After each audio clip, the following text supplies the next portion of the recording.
सबने उतार दी, मैं नहीं उतारूंगा। माँ सरस्वती को प्रणाम करता हूं। रहने मैं कर लूंगा, पहले मैं यही करता था।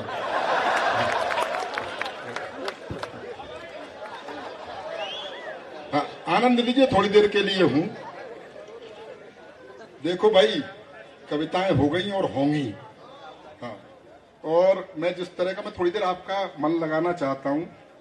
गोलू देवता अगर सच में न्याय के देवता हैं और कविता का न्याय करेंगे तो मुझे तो फांसी होगी।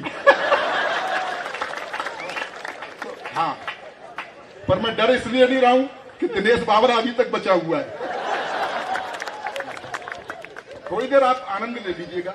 बहुत शानदार कवि सम्मेलन, बहुत अच्छा आप सुन रहे हैं। क्या शानदार कविता पढ़ी भाई ने, गजेंद्र प्रियांशु ने। सफर बेचकर, नींद बेचकर सफर खरीदा, और कलम बेचकर स्याही, जाने क्या क्या बेचा।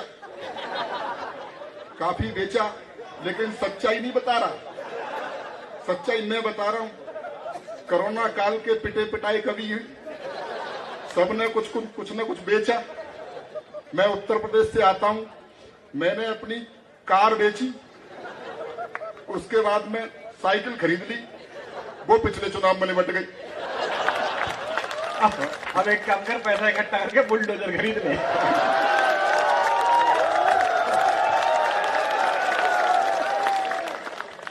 डॉक्टर कुमार विश्वास मेरे बड़े भाई हैं, बहुत प्रेम मुझे करते हैं, और वही प्रेम है मेरा और इनका जो आजकल इनका केजरीवाल के साथ चल रहा है।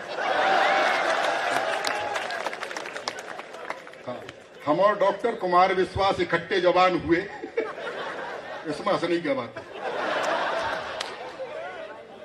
हम और डॉक्टर कुमार विश्वास इकट्ठे जवान हुए, वो बात अलग है कि जवान होकर मैं इकट्ठा।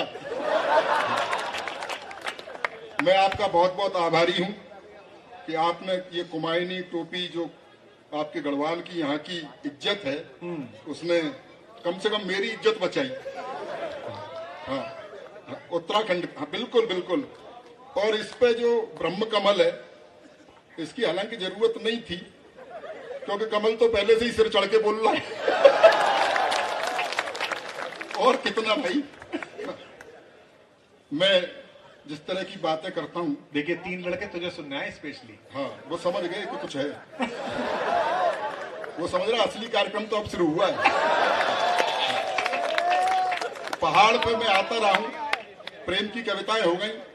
प्रेम का अंदाजा आप इससे लगा सकते हैं। मैं पहली बार जब पहाड़ पे आया कॉलेज टाइम में, तो अपनी प्रेमिका को लेके आया था। अच्छा, हो नहीं, सुनो आगे। तो बताया गया कि एक पहाड़ है जिसमें जो भी अपना नाम लेगा अपने, तो उसके उधर से प्रेमी का नाम लौट के आएगा। हाँ, नैनीताल में क्या। हाँ, तो उसके आस पास ही की बात है। तो वो, उसका नाम ऋतु था उस लड़की का जिसे मैं लेके आया था। तो मैंने कहा ऋतु, तो उधर से आवाज लौट के आई, ऋतु ऋतु ऋतु। मैंने कहा मेरी प्रेमिका कौन? बोले ऋतु ऋतु ऋतु। उधर से उसने आवाज लगाई रमेश, तो उधर से दिनेश, महेश, गणेश। तो मैं समझ गया वो ब्रेकअप हो गया। प्रेम प्यार की कविताएं तब से मैंने लिखना बंद कर दिया। जैसा ये बताते हैं कि प्रेम में सब ठीक ठाक चलता है, और आप भी हो हल्ला मचा रहे थे, ऐसा नहीं है। प्रेम में कभी कभी परिणाम दूसरे भी निकलते हैं। हो सकता है इनको दिखी हो प्रेमिका की नीली नीली आंखें, तो वैसा लिख दिया। मुझे तो उसके बाप की लाल पीली पहले ही दिख गई थी। प्रयास मैंने भी किए कि कोई प्रेमिका हो, लेकिन क्या मेरे साथ घटा, अखियां लड़ गई। कहानी परिणाम सुनो, आनंद लीजिएगा। अखियां लड़ गई, एक पल्ले पड़ गई, बात बढ़ गई, दिमाग को चढ़ गई। मेरी जिंदगी में एक कहानी और गढ़ गई। इजहार किया तो 3-4 जड़ गई, महीनों की आशिकी मिनटों में जड़ गई।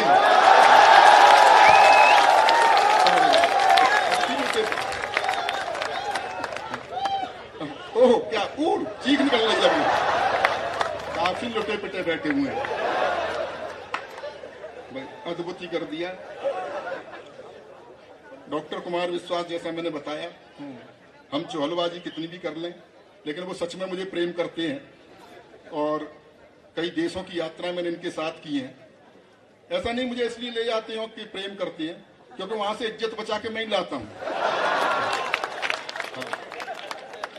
तो भैया आदमी कविता और ज्ञान तो बाद में सुनता है, पहले तो कदकाठ ही देखता है। जैसे ये एयरपोर्ट से बाहर निकलते हैं तो विदेशी कहते हैं कि भारत में भुखमरी है, बाद में मैं निकलता हूं तो समझ जाते हैं क्यों है। और इनके साथ में कई जगह जाते हैं, वीआईपी व्यवस्थाएं मिल जाती हैं। आजकल तो वाई सिक्योरिटी ने मिली हुई है, कमांडो वगैरह आ जाती हैं चारों तरफ से घेरा। इनके साथ हमें भी मिलती हैं कि आइए घेरा बनाओ, घेरा बनाओ, घेरा बनाओ। मैंने कहा भैया इनका बनाओ, मेरा तो बना हुआ है।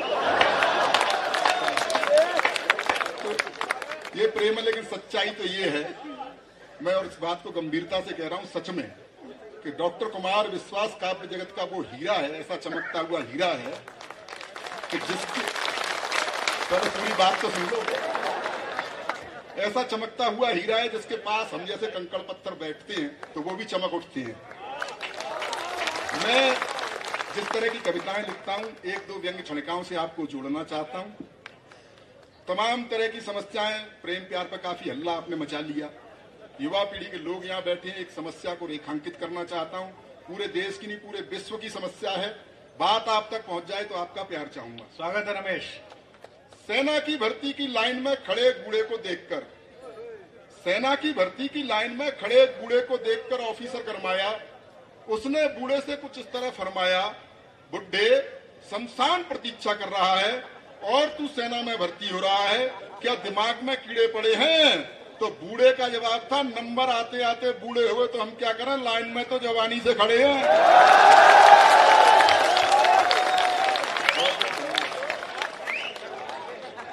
बहुत बहुत धन्यवाद, बहुत अच्छा सुन रहे हैं। जी बातचीत हो गई क्या आपकी? सच में बता रहा हूं, आज बहुत बड़ी भीड़ में देख रहा हूं। बहुत बुरे समय से हम निकल के आए हैं, कोरोना काल, लॉकडाउन, क्या क्या झेला है। कितना बुरा समय था लॉकडाउन, और कितना डर था। सरफ के पैकेट को सरफ से धो रहे थे, भयंकर। पुलिस बाहर लट कूट रही थी, अपनी ही पत्नी की शक्ल देखनी पड़ रही थी, ब्यूटी पार्लर तक बंद थे। बाद में सरकार को थोड़ी दया आई तो उसने शराब के ठेके खुलवा दिए, जिसे पी करके चुड़ैल भी सुंदर दिखाई देती है। सच्ची घटना बता रहा हूं। वो मेरी पत्नी, मैं और साथ में बंद, लॉकडाउन लगा हुआ, बाहर पुलिस। बोली जी मेरी लिपस्टिक खत्म हो गई है, मेरी सहेली के घर तक चले जाओ, वहां से एक लिपस्टिक ले आओ। मैंने कहा तेरे जरा से होठ लाल करने के चक्कर में पुलिस मेरा क्या क्या लाल करेगी।